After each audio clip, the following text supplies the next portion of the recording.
18 April থেকে হজ flight শুরু। আগামী 18 এপ্রিল থেকে চলতি বছরের হজ ফ্লাইট শুরু হতে যাচ্ছে।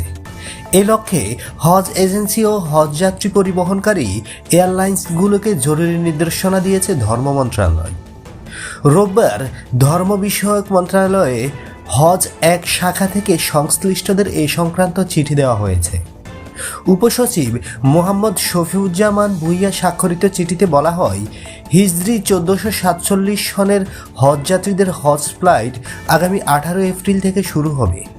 সৌদি সরকারের নির্দেশনা অনুযায়ী এক সার্ভিস কোম্পানির হজযাত্রী একই ফ্লাইটে সৌদি আরবে পাঠাতে হবে।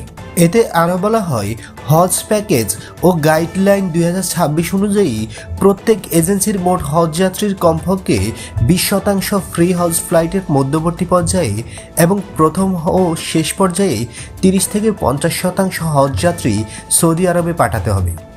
তবে ফ্রি হজ ফ্লাইটের প্রথমে বা শেষ পর্যায়ে 30% কম এবং 50% বেশি হজযাত্রী প্রেরণ করা যাবে না।